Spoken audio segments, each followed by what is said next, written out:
Hey guys, so today I'll be showing you my very own custom kit, the Apocalypse Gundam. The reason why this kit was named the Apocalypse Gundam because it's supposed to be the main kit or the main mobile suit from my fanfiction story in my Facebook page, Gundam Apocalypse. So that's why it's named that way. And it's a mixed match of different kits like the chest, the head, and the shoulders, as well as the arms are from the Freedom. The legs and the waist are from the H1 normal. The middle piece on the chest or the waist here is from the Gundam, the Wing Gundam. The shield is from the Full Armor Thunderbolt version. The weapon here is from the Kotobukiya weapon set with the sight from the Sinanju. And then the side skirts are from the Geminas Gundam.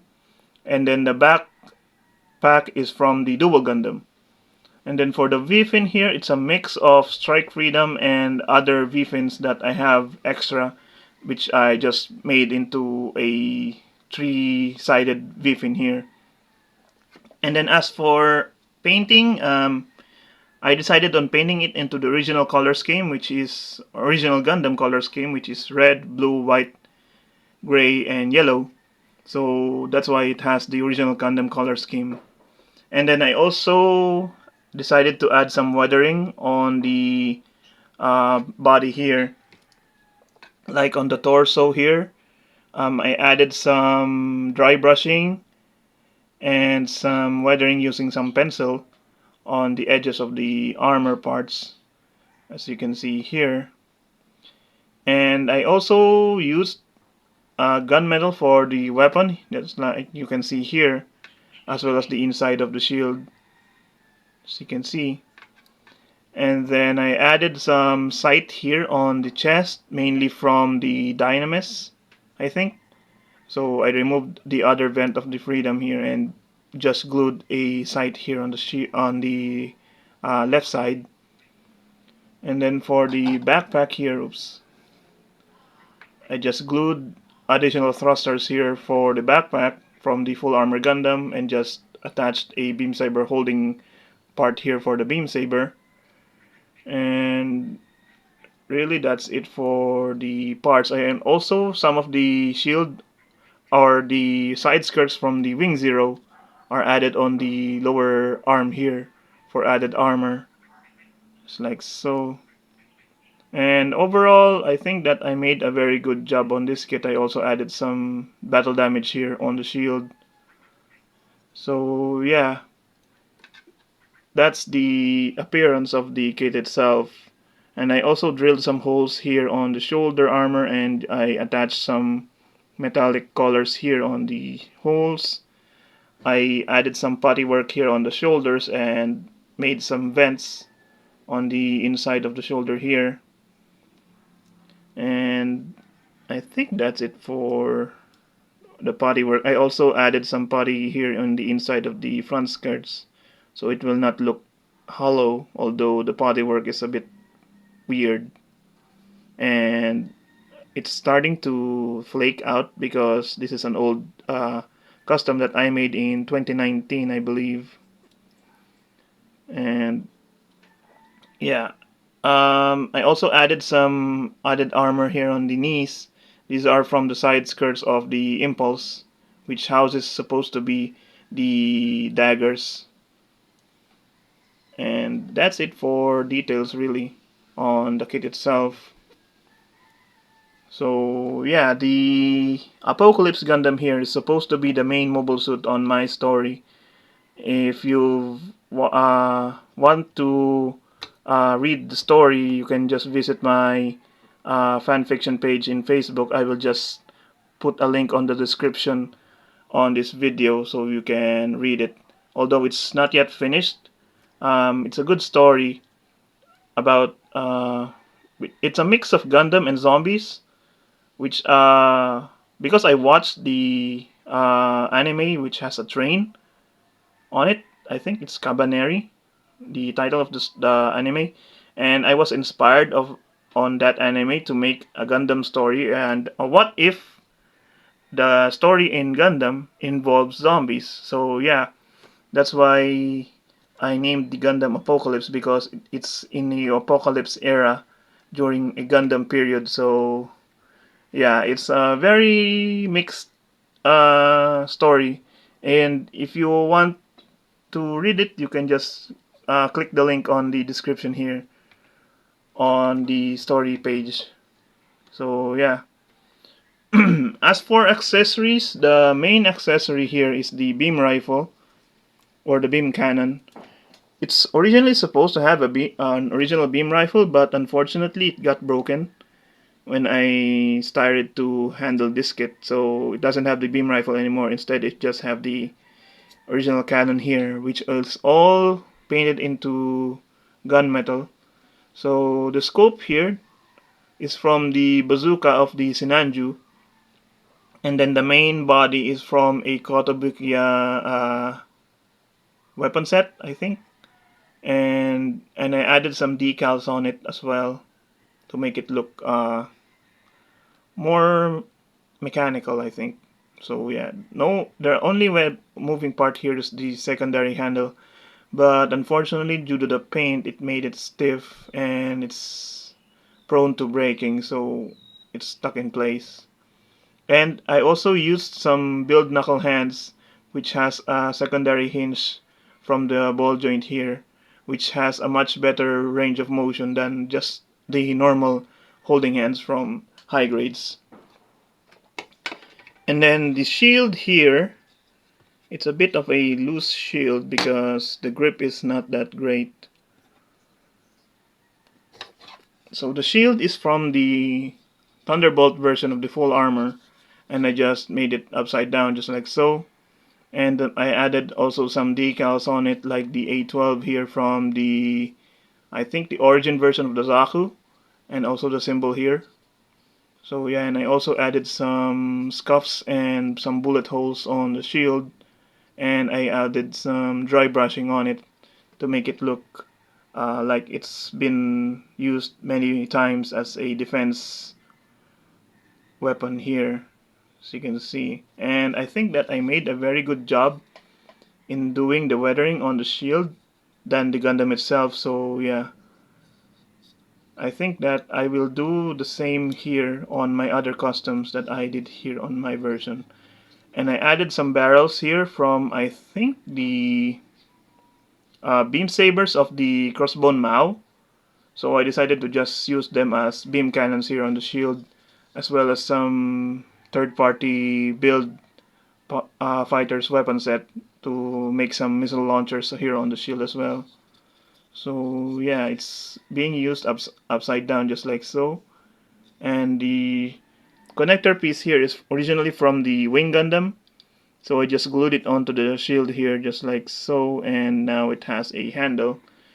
And the shield is a bit heavy for the hand, that's why it just flops around when it's being attached or being held by the hand, as you can see here, because of the parts that I added on it. So yeah, that's the shield. And then as for the beam saber here can be removed just like so, and it's not coming out of the handle here. But the beam saber handle is from the Strike Freedom, or the build Strike, I think, and it has the beam emitter here on the inside, so you can use it any type of beam for it. And it has the long handle, which the Gundam can hold easily when it's being used. So you can just attach the beam saber here on the backpack just like so. So those are the accessories of the kit itself. And then as for articulation, since it uses all of the Revive Freedom upper body and the Age 1 normal lower body, it has a great articulation. As for the head, let me just remove the beam saber here because it might fall around again. The head can move up from the ball joint here, the double ball joint polycap, and down just like so. And it also uses the ears from the Wing Zero. And then side to side and rotation about that far. And then for the shoulder here, it's on a cup and balls combination, which lets the shoulder move in and out from the ball, and then from the socket itself it can move up about that far. Then it can also rotate all the way around. The shoulder arm is separate from the shoulder joint, so it can move up about that far. There's a bicep swivel which can rotate, and then the elbow here is on a double joint which can bend about that far. And then the wrist is on a double ball on a double joint, which is a ball joint and a hinge, which can rotate and wiggle around and also go in and out just like so.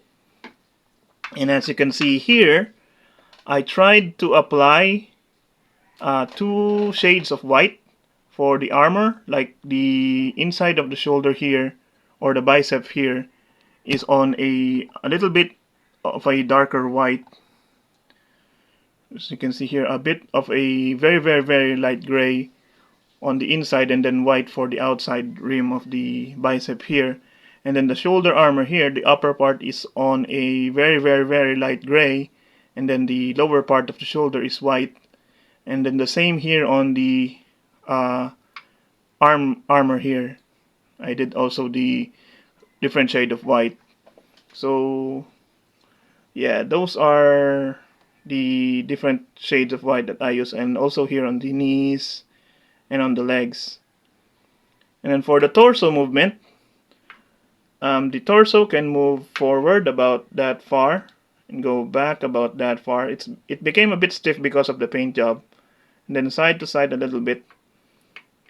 Then the waist can rotate all the way around. And then the front skirts, they can move up about that far. The side skirts can move forward and back, although it's a bit loose on my version, and some of the body here just cracked away because again this is an old custom. And then for the hips, they're on a peg which lets it move forward about that far, go back about that far, out about that far. Oops. And then there's a separate joint here on the hips which lets it rotate all the way around. And then the knees are on double joints which lets it bend about that far. And then for the ankles here, they're on a peg or a hinge from the lower leg here, which lets it move forward and back. And then there's a ball joint on the foot, which lets the foot move in and out just like so, and also forward and back, and rotate a little bit. And then the ankle armor is on a ball joint from the ankle joint, which can wiggle around that much. Overall, I'm really happy with how this kit turned out. Again, it's a mix of different kits into one, and also the paint job that I did on the kit is, I think it's a step up from my other customs.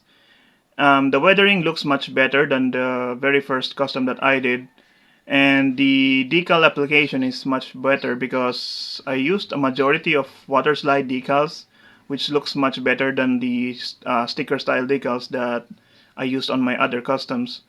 And also the application of different shades of different colors, like different shades of white for the white armor, and then different shades of red for the red armor, is great because that's the first time I tried to do that, and I think it turned out good because although it's not that noticeable from far away, if you look closely on the kit, it will look really noticeable because I applied the different shades of white on areas that are more noticeable than some areas, like the shoulders, the bicep here, the knees, and the waist area here. So yeah, and also the use of other parts. I think that they jive great. Like the freedom torso and the shoulders and the arm looks good on the legs of the H1 normal, because before I finished this kit, I tried different types of combinations on my other scrap kits, which kit looks good on this part, and so on and so forth. So in the end, I decided to use some parts from the Freedom and the H1 normal. So when I finished the kit, it looks good despite it being a mishmash of different mobile suits. So yeah, and that's really my main objective for this kit, is to have it look like an original kit or original design than looking like a familiar Gundam design. Because if you look at it from far away, you won't notice that the parts are from the Freedom and the H1 normal. So if you just look closely, you will notice that those are the same mobile suits that I use for this guy. So yeah. So that's it for this video. I hope you guys enjoy it, and I'll see you guys again next time. Bye.